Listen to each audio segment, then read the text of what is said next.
Hi guys! Welcome to my YouTube channel. Kung bago pa lang po kayo, please like and subscribe. And don't forget on the notification bell para ma-notify kayo sa mga susunod ko nga upload.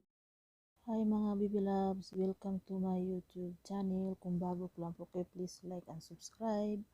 And don't forget to on the notification bell para ma-notify po kayo sa mga susunod natin mga upload mga baby loves. Ngayon naman baby loves, yung tutorial natin ngayon kung paano maglagay ng ads sa mga video natin. Pero yung pwede natin malagyan mga baby loves, yung lalampas lang sa 8 minutes. 8 minutes pataas. Pero kung 8 minutes pababa mga baby loves, hindi tayo pwede maglagay. So ngayon, punta tayo sa YouTube. Dito tayo sa Chrome. Tapos, customize channel mga baby loves.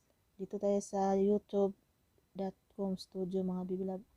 Tapos pindutin tong customize channel. Yan. Tapos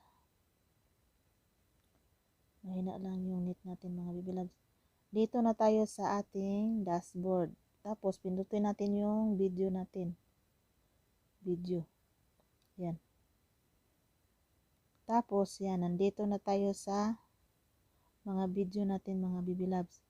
So dito sa mga video natin mga baby loves, pumili tayo dito ng mga video nga mahaba. 8 minutes pataas.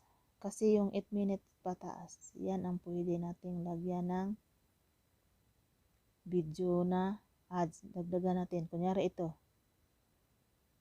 8 minutes pataas. So pindutin natin to. Tapos edit. Pindutin natin tong $sign mga baby loves. $sign. Yan. So nandito na tayo sa dashboard ng ads. So dito mamili tayo dito. So dito pindutin natin tong manage mid rolls. Pindutin natin para dito na tayo sa video na lagyan natin ng ads. Ito may ads na to mga baby loves pero dagdagan natin. I-drag natin to. Yan. Kunyari dyan. Diyan hihinto yung video natin. Tapos, pindutin natin yung ad break. Yan. Tapos, dagdagan pa natin mga baby loves. Hilain pa natin to. Yan. Tapos, ad break ulit. Yan. Tapos, 1, 2, mayroon na. Tapos, sa pangatlo, yan. Diyan ang pangatlo. Ad break ulit. Tapos, hilain natin ulit kasi dagdagan pa natin ng ads. Yan. Ad break. Tapos, 1, 2, 3, 4. Sa panglima nga ads natin mga baby loves. Yan. Hila natin. Ad break ulit. Tapos, yung pang last natin. Yan. Last na yan.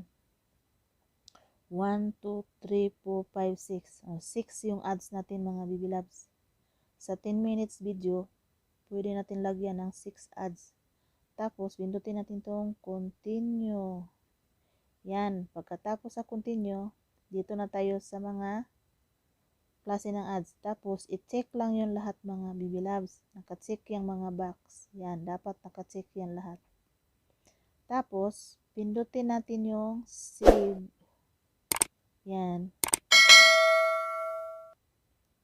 So, ngayon, okay na yun ang mga ads natin, mga baby loves na gidagdag natin. So, tingnan natin yung video natin. Puntahan natin sa YouTube. I-click natin yung video natin. Check natin. Yung mga baby loves, okay na yung gidagdag natin yung mga ads. So, yun lang ang susundin nyo kung ano yung mga sine-check ko mga baby loves. So, hanggang dito na lang. Bye-bye. Stay safe. Please don't forget to on the notification bell for another video natin. Please like and share. Bye.